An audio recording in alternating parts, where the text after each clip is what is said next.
Hi friends. இடுப்பு வலி, கைகால் வலி அப்படின்னு சொல்லி பெண்களுக்கு கண்டிப்பாக இந்த மாதிரி வலி இருக்கும். வாரத்தில் ஒரு தடவையாவது இதை வந்து கண்டிப்பாக எடுத்துக்கோங்க. ஹெல்த்தியாக சாப்பிடணும்னா யாரையும் கேட்க தேவையில்ல. நமக்கு பிடிச்சிருந்தா நம்ம செஞ்சு சாப்பிட்டோம்னா போதும்.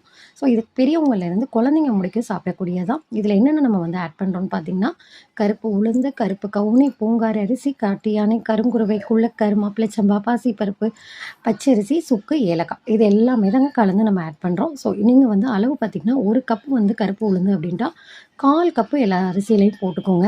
பாசிப்பருப்பு அதை விட கம்மியாக போட்டுக்கோங்க. உங்களால் இந்த மாதிரி வந்து அரைச்சி சாப்பிட முடியல அப்படின்னா நம்மளுடைய வாட்ஸ்அப் நமக்கு மெசேஜ் பண்ணி ஆர்டர் புக் பண்ணிக்கலாம். இது ரொம்ப நல்லாயிருக்கும், நல்ல ஹெல்த்தியாக இருக்கும். ஸோ இது அது மட்டும் இல்லை சொல்லி எப்பவும் வந்து களி கிண்டுற மாதிரி தாங்க கிண்டிக்கணும். அது மட்டும் இல்லாமல் களி வந்து நம்ம தனியாக ஃபஸ்ட்டு நம்ம வந்து போட்டு கரைச்சி வச்சுட்டு தண்ணி கொதிச்சதுக்கப்புறம் போட்டு கிண்டும் போது நமக்கு இந்த மாதிரி கட்டிப்படாமல் இருக்கும். நாம் வாரத்தில் ஒரு தடவை இந்த மாதிரி ஹெல்த்தியாக சாப்பிட்டுட்டு நம்ம குடும்பத்தை ஹெல்த்தியோட பார்த்துக்கலாம். இந்த வீடியோ பிடிச்சிருந்தா லைக் பண்ணுங்கள், ஷேர் பண்ணுங்கள், ஃபாலோ பண்ணுங்கள்.